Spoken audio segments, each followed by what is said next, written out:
Texte d'accompagnement, Matthieu 6, 24 à 25. Nul ne peut servir de maître, car ou il haïra l'un et aimera l'autre, ou il s'attachera à l'un et méprisera l'autre. Vous ne pouvez servir Dieu et maman. Verset 25. C'est pourquoi je vous dis, ne vous inquiétez pas pour votre vie, de ce que vous mangerez, ni pour votre corps. De quoi vous serez vêtus? La vie n'est-elle pas plus que la nourriture et le corps plus que le vêtement? Amen.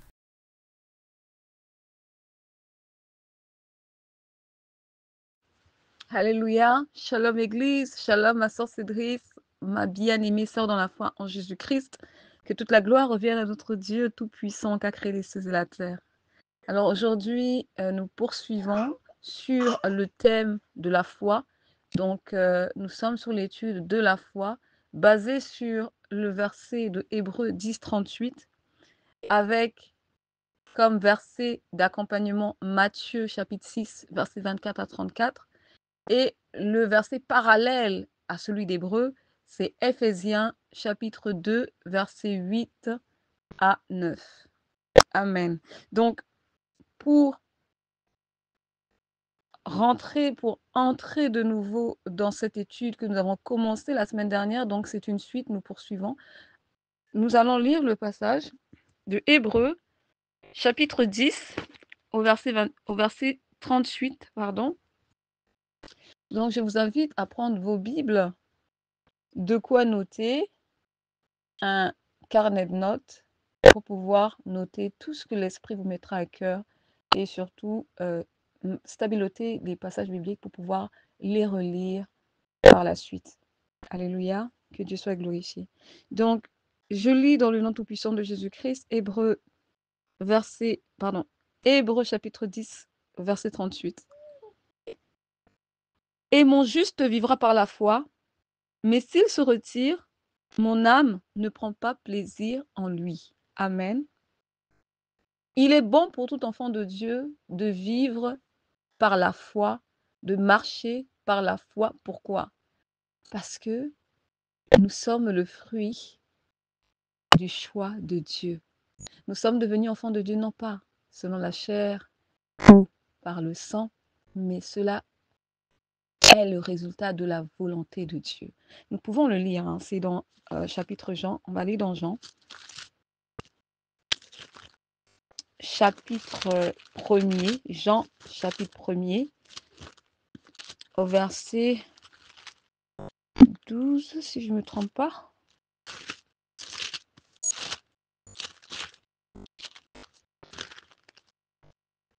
Alors, Jean chapitre 1, versets 12 à 13, je lis au nom tout-puissant de Jésus-Christ.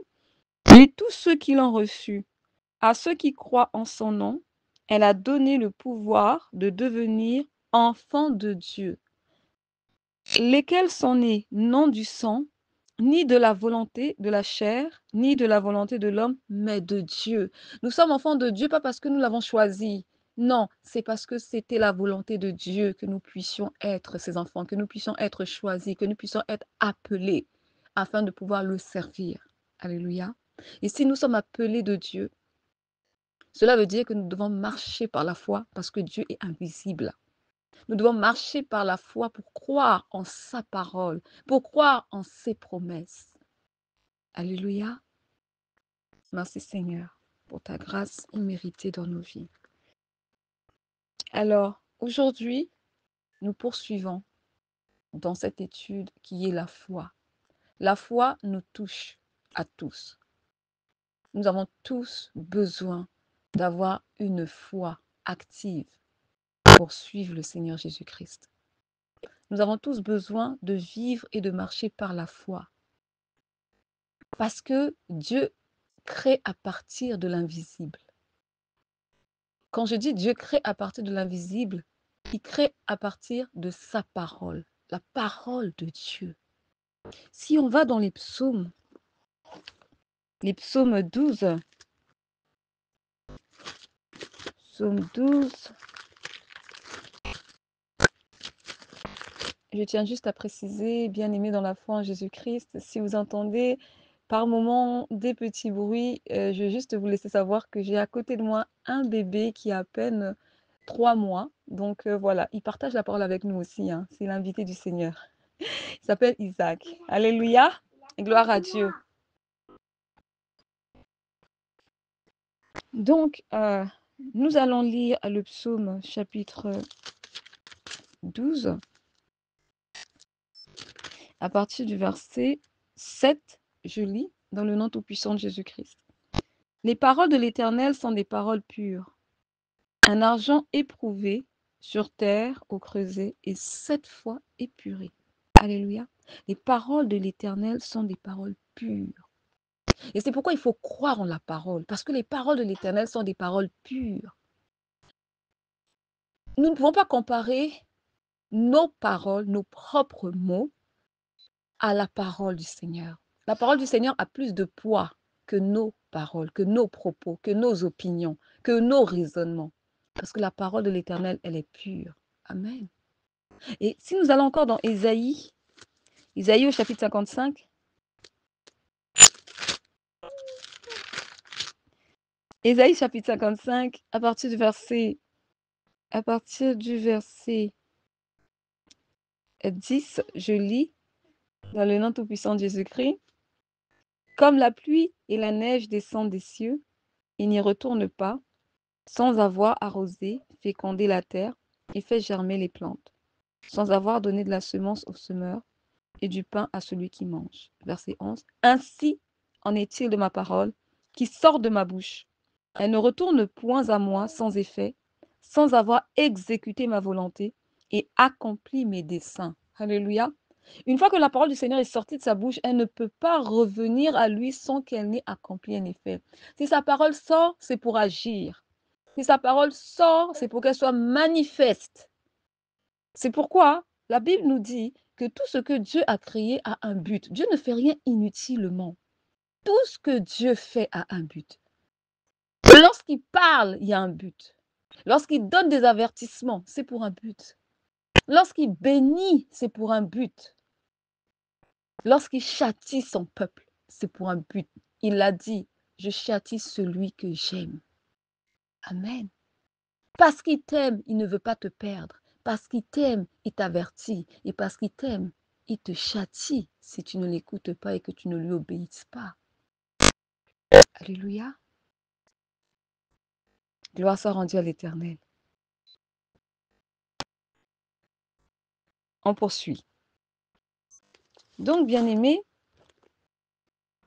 Dieu attend de nous que nous puissions marcher par la foi. La foi, c'est un don. C'est un don. Amen. Et il nous a été donné ce don pour que nous puissions marcher par la foi et non par la vue. Pour que nous puissions croire en la parole de l'Éternel et non aux paroles mensongères qui sont propagées dans le monde. Ici, je vais faire, pas une parenthèse, mais on va parler de ce qui nous entoure pour être plus concret et précis. Nous avons la foi en Dieu. Amen. Et nous avons la foi par rapport au système du monde dans lequel nous vivons.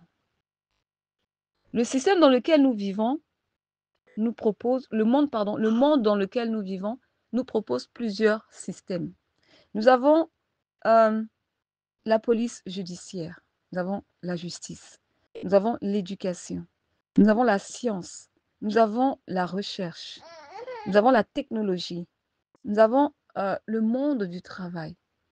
Tous ces systèmes-là sont représentés par des ministères. Le ministère de la justice, le ministère de l'emploi, le ministère de la santé. Tous ces systèmes sont représentés par des ministères. Mais aucun de ces ministères ne s'aligne sur la parole de Dieu. Aucun de ces ministères ne prône la parole de Dieu. Aucun de ces ministères ne s'appuie sur la parole de Dieu. Mais tous ces ministères reposent sur des théories, reposent sur des opinions venant des hommes. Et tout ce qui vient de l'homme vient de la chair. Et tout ce qui vient de la chair nous pousse à pécher. Parce que la chair ne produit rien de bon. Alléluia. C'est pourquoi celui qui marche dans la foi en Jésus-Christ ne s'appuie pas sur les systèmes de ce monde, ne s'appuie pas sur ce que le monde lui propose. Je vais donner un exemple. Le monde te dit, travaille jusqu'à un certain âge. Dans certains pays, on travaille jusqu'à l'âge de 60 ans. Dans d'autres pays, jusqu'à l'âge de 64 ans. Et ensuite, on part à la retraite. Et cette retraite, pendant tout le temps qu'on a eu à travailler, on a cotisé, on a mis de l'argent de côté pour qu'une fois parti en retraite, cet argent nous sera reversé cet argent nous sera reversé par mois. Un montant donné, bien sûr, de toute la somme qu'on a cotisée. Mais qu'est-ce qui me garantit que quand j'irai à la retraite, je serai encore vivante? Qu'est-ce qui me garantit que j'atteindrai même l'âge de la retraite? Amen. Il n'y a aucune garantie. Mais Jésus-Christ me garantit la vie éternelle. Il me dit, tu veux la vie éternelle? Voici quoi faire. Et si je fais exactement ce que Dieu attend de moi, oui, j'aurai la vie éternelle. Tandis que dans ce monde, on me dit, fais ceci, fais cela, et ensuite tu obtiendras ceci. Oui, je peux l'obtenir comme je peux ne pas l'obtenir. Oui, je peux l'obtenir, mais étant donné que je suis un homme, je reste humain, un jour ou l'autre, la mort me frappera. Et si la mort me touche, je perds tout. Et lorsqu'un mort meurt, il n'emporte rien avec lui. Alléluia. Mais tandis qu'avec Jésus-Christ, j'ai la vie éternelle. Et ça, personne ne peut me l'enlever. Personne ne peut me l'arracher. Mais les biens matériels, mon compte en banque, je peux perdre tout ça du jour au lendemain. Ce n'est pas une garantie. Non. Mais la garantie, c'est Christ dans ta vie. Et Christ dans ta vie, tu as besoin de marcher par la foi pour garder Christ dans ta vie. Parce que le monde a rejeté la lumière. Le monde, c'est les ténèbres. Parce que le monde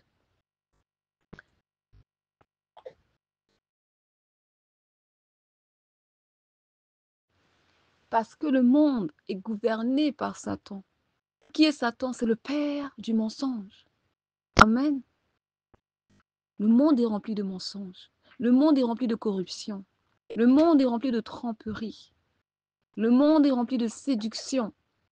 Le monde nous détourne de la voie de Dieu, nous détourne de l'amour de Dieu. Le monde s'accapare de nous pour faire de nous ce qu'il veut. Mais quand on a reçu Christ, notre Seigneur et Sauveur, alors nous marchons par la foi et nous suivons le Seigneur Jésus-Christ.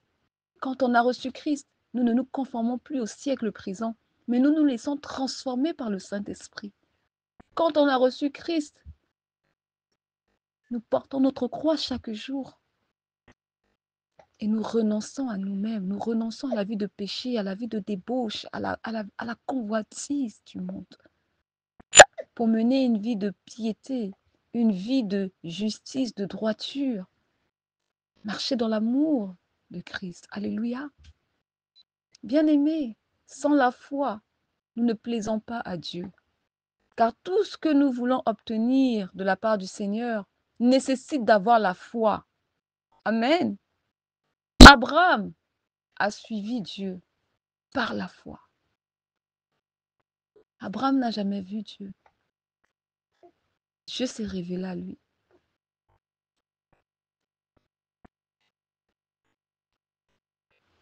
Mais Dieu s'est révélé à Abraham en lui donnant cette parole. Nous allons lire dans Genèse chapitre 12, à partir du verset 1. Je lis dans le nom tout-puissant de Jésus-Christ. L'Éternel dit à Abraham, va-t'en de ton pays, de ta patrie et de la maison de ton père, dans le pays que je te montrerai. Dieu parle à Abraham. Dieu donne une instruction à Abraham. Je ferai de toi une grande nation et je te bénirai. Je rendrai ton nom grand et tu seras une source de bénédiction. Verset 3. Je bénirai ceux qui te béniront et je maudirai ceux qui te maudiront. Et toutes les familles de la terre seront bénies en toi. Amen. Verset 4. Abraham partit, comme l'Éternel le lui avait dit, et Lot partit avec lui. Abraham était âgé de 75 ans lorsqu'il sortit de Charan. Alléluia. Bien-aimés, nous voyons là que Dieu s'est révélé à Abraham en lui donnant une parole, en lui donnant une promesse. Mais Abraham ne savait pas quand est-ce qu'il allait recevoir cette promesse. Qu'est-ce qu'il fallait faire pour recevoir cette promesse et comment les choses allaient se passer. Tout ce qu'il savait, c'est qu'il fallait qu'il suive Dieu. Il fallait qu'il obéisse. La première chose à faire, c'était sortir de la patrie de son père. Alléluia. Il faut la foi pour faire ces choses. Car si je n'ai pas la foi, je ne peux pas suivre Dieu. Si je n'ai pas la foi, je ne peux pas obéir aux instructions qu'il va me donner. Et pour avoir la foi en Dieu, il faut apprendre à le connaître. Il faut apprendre à passer du temps dans sa présence. Il faut aimer sa présence. Et sa présence, on la trouve dans la méditation de sa parole. On la trouve dans la vie de prière, de jeûne. On la trouve dans la louange, dans les actions de grâce. Alléluia. Tout ce qui touche les choses de l'esprit. C'est en pratiquant ces choses que nous grandissons spirituellement. En pratiquant ces choses que nous apprenons à connaître le Seigneur en profondeur. En pratiquant ces choses que nous commençons à nous attacher à Dieu, que nous commençons à nous affectionner aux choses de Dieu. Et nous n'avons plus d'intérêt pour les choses de ce monde. Nous commençons à devenir désintéressés concernant les choses de ce monde. Alléluia. Le Seigneur te dit, ma sœur, dans Hébreux 10, 38, « Et mon juste vivra par la foi. » La foi est un don. Il y a manifesté la foi par les œuvres. Il y a manifesté la foi par le don. Lorsque je manifeste la foi par le don, c'est tout simplement que je crois. Mais une fois que j'ai cru, qu'est-ce qui se passe? Je dois poser une action. Une fois que j'ai cru, je manifeste cette foi par des œuvres. Donc la foi est toujours suivie de bonnes œuvres, toujours accompagnée par de bonnes œuvres. Alléluia. Que Dieu soit glorifié. Alléluia. Gloire soit rendue à l'Éternel. Donc ce que nous devons comprendre, c'est que, comme la parole le dit, le Seigneur Jésus nous dit, nous ne sommes pas de ce monde. Tout comme Jésus avait dit à Ponce Pilate, si mon royaume était de ce monde, mes anges auraient combattu pour moi. Donc Jésus reconnaît que son royaume n'est pas de ce monde. Le royaume de Jésus-Christ se trouve dans les cieux. Et nous également, notre véritable patrie se trouve dans les cieux parce que nous appartenons à Christ. Alors nous sommes dans le monde, oui c'est vrai, mais nous ne pouvons pas vivre comme les gens du monde. Nous ne pouvons pas penser, nous ne pouvons pas marcher comme les gens du monde. Nous marchons selon les commandements de Dieu. Et nous marchons par la foi et non par la vue. Amen. Alléluia. Je vais donner un autre exemple. Ce qui combat ta foi de tous les jours, ma sœur, c'est le système dans lequel tu vis. Je vais te donner, que le Saint-Esprit m'aide afin de pouvoir communiquer cette pensée clairement. Et j'ai foi que ça va aider beaucoup d'entre nous à faire encore des pas de géant dans la foi avec le Seigneur Jésus-Christ. À approfondir encore notre relation avec le Seigneur Jésus-Christ. Amen.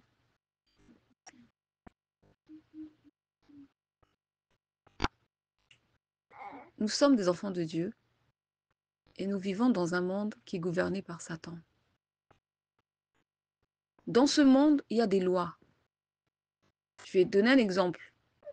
Il y a une loi qui dit que la femme peut avorter. Mais quand je vais dans la parole me dit, dans Exode, tu ne tueras point. Donc, mon Dieu ne permet pas que je commette un crime. Ce qui veut dire que je ne peux pas avorter. Mais le monde dans lequel nous vivons autorise les femmes à avorter. Alléluia. Je vais prendre encore un autre cas de figure. Le monde dans lequel nous vivons autorise des personnes de même sexe à pouvoir se marier. Or que quand je vais dans la parole du Seigneur, le Seigneur défend et interdit aux personnes de même sexe de pouvoir avoir des rapports sexuels. Car en faisant cela, c'est une abomination devant Dieu. Alléluia. Mais le monde dans lequel nous vivons autorise cela, dans certains pays, bien sûr. Donc, si moi, je me dis être enfant de Dieu, je ne peux pas me soumettre à ces lois, car ces lois s'opposent à la volonté de Dieu, au commandement de Dieu. Les lois qui sont inscrites dans ce monde sont des lois qui me poussent à pécher, sont des lois qui me poussent à me rebeller devant mon Dieu. Amen. C'est pourquoi je ne peux pas marcher selon la vue sur cette terre.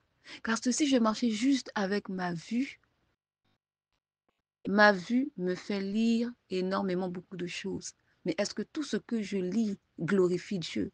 Est-ce que tout ce que je lis honore le Seigneur? Est-ce que tout ce que je lis est vrai? Amen.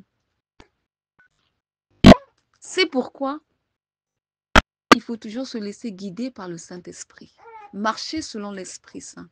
Être à l'écoute du Saint-Esprit. Parce que lui nous conduit dans toute la vérité. Mais ce monde nous conduit dans le mensonge. Ce monde nous conduit dans la perdition. Ce monde nous détourne des voies du Seigneur.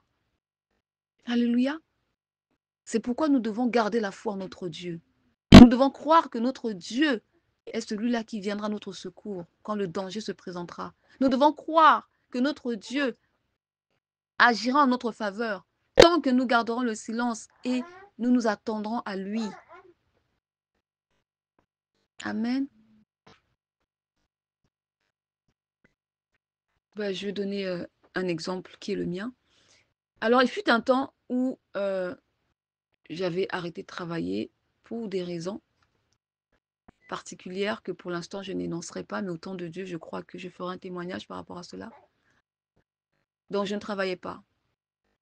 Et un jour, il y a une sœur en Christ qui m'appelle et qui me propose qu'on se voie le week-end. Et je lui dis, ah mais ce week-end-là, je serai dans la parole du Seigneur. Je terminerai à 17h par là. Elle me dit, dès que tu termines, appelle-moi. Je dis, d'accord. Et quand je termine, je l'appelle. Et finalement, elle vient me chercher à la maison. Et je lui dis, qu'est-ce qu'on fait? Elle me dit, non, non, non, on va juste se balader, prendre de l'air. Et je dois préciser que cette sœur, c'est une mère de famille, donc elle a des enfants. Et donc, quand elle était venue me chercher, il y avait ces 2 filles dans la voiture. C'est des jeunes filles de... À cette époque, les filles, elles avaient peut-être... Il y en avait une qui avait encore 17 ans par là, je crois. Et l'autre était déjà dans ses 18-19. Donc, on va dans un grand hypermarché. Et une fois arrivé dans l'hypermarché, la sœur en Christ me dira, écoute, ma sœur, le Seigneur m'a mis à cœur de faire tes courses. Il m'a dit, va voir ma servante et achète-lui tout ce qui lui manque, comme vivre dans sa cuisine.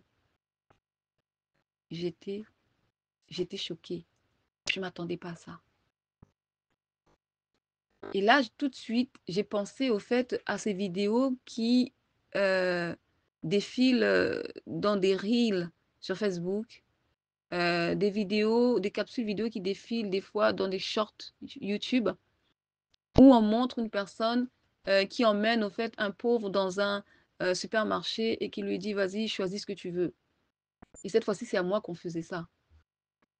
Je ne m'attendais pas à ça. Je rends grâce à Dieu. Parce qu'à cette époque, qu'est-ce que j'avais fait? Il ne me restait pas assez de nourriture. Donc, c'était mon dernier repas. J'ai prié. J'ai dit au Seigneur, je n'ai plus rien dans mon frigo. En ce moment, j'ai rien dans mon compte en banque. Mais moi, j'ai foi que tu ne me laisseras pas ainsi. J'ai foi que tu agiras en ma faveur. Comme tu as agi avec la veuve de Sarepta. Tu ne l'as pas laissée affamer. Et pourtant, c'était au temps de la famine. Mais tu as envoyé ton serviteur Elijah. Alors moi, j'ai foi aussi que tu feras de même pour moi. Après, j'ai précisé, j'ai dit au Seigneur, par contre, je n'ai pas dit que je vais manger, je vais mourir. Non, comme la veuve avait dit, il me reste un peu de farine, je vais faire du pain, et mon fils et moi, nous allons manger, et ensuite nous allons mourir. Parce que c'était le temps de la famine. Donc moi, j'ai dit au Seigneur, moi, je ne mourrai pas. C'est juste que c'est mon dernier repas. Après, je n'ai plus rien. Donc moi, je m'attends à toi, Seigneur. J'ai fait cette prière. On était le vendredi.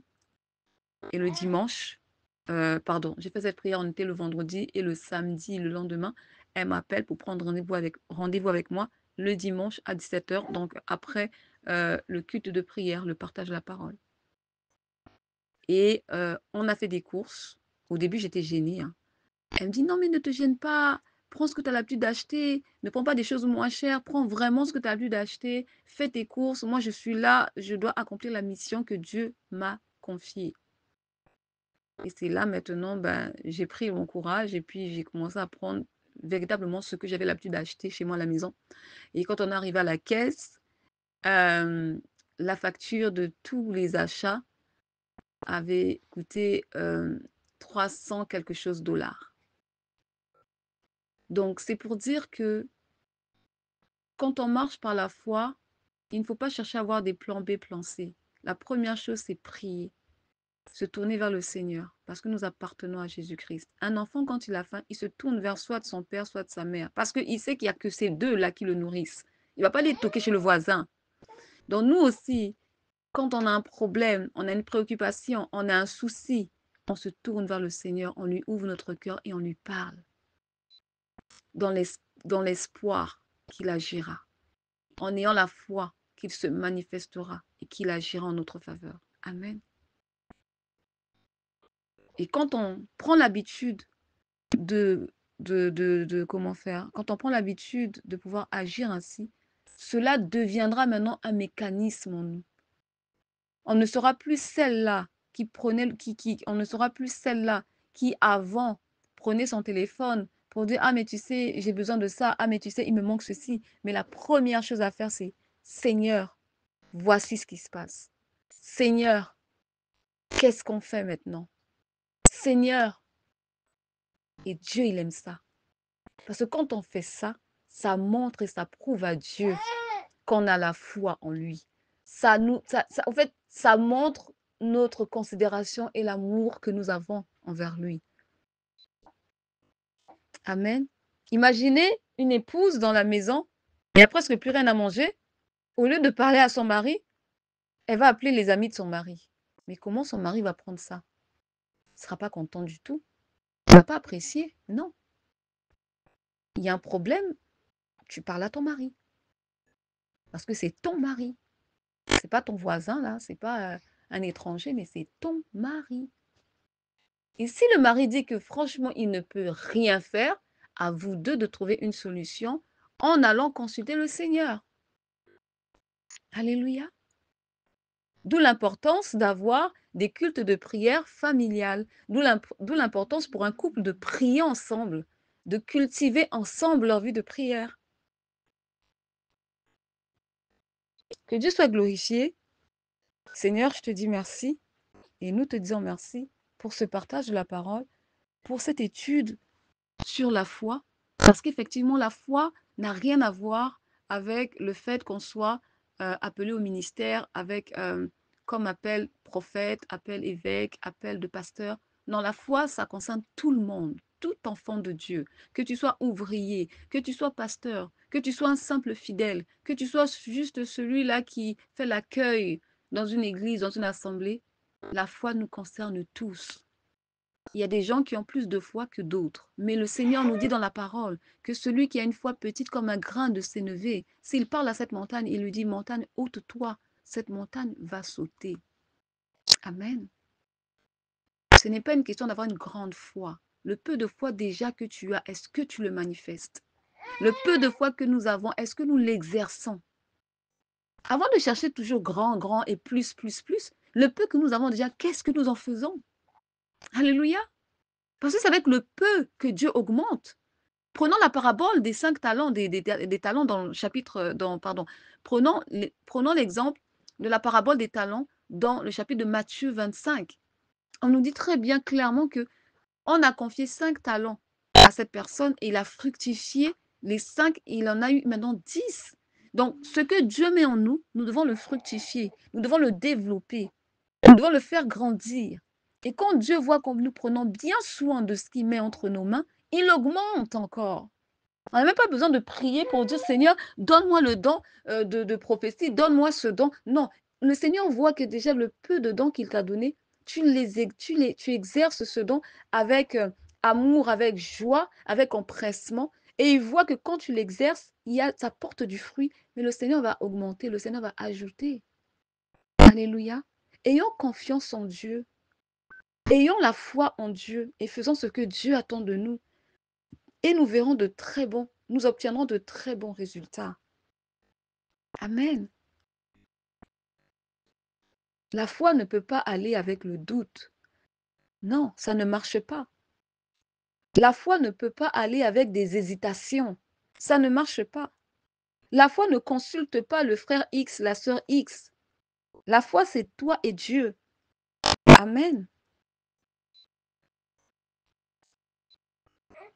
Et après, maintenant, peut-être que oui, si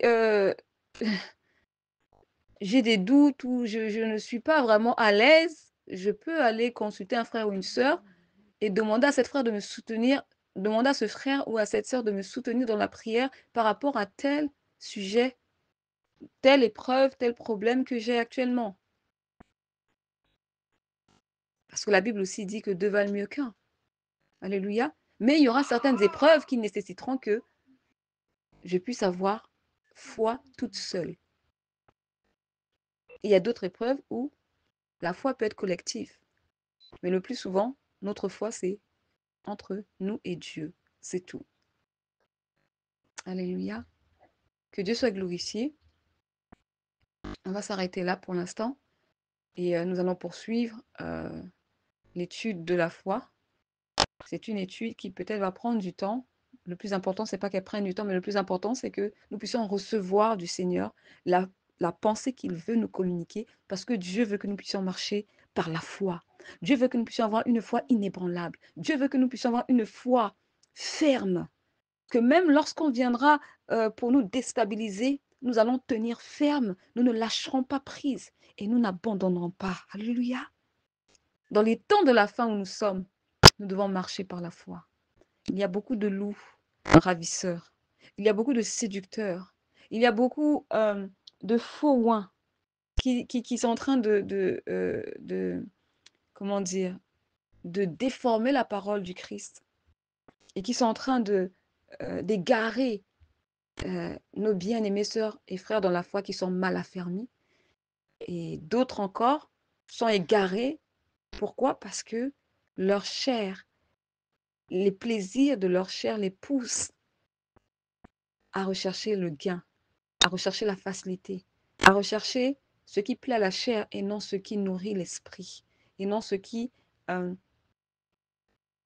fait grandir l'esprit en nous. Alors que Dieu soit glorifié pour sa parole. Sa parole est toujours la bienvenue parce que lorsque nous recevons la parole du Seigneur, nous sommes bénis. C'est cela la vraie bénédiction, c'est la parole. Souvenez-vous, quand vous lisez le passage où Abraham a béni son fils Jacob par erreur, croyant qu'il bénissait Ésaü, il a béni avec quoi? C'était des paroles. Il n'a pas dit à Jacob, tiens, prends de l'argent, tiens, je te donne cette maison, tiens, je te donne ces terrains, tiens, non, il a béni avec des paroles. Alléluia. Alors quand le Seigneur nous donne la parole, nous sommes bénis. Cela maintenant dépend. Que fais-tu de la parole que tu reçois?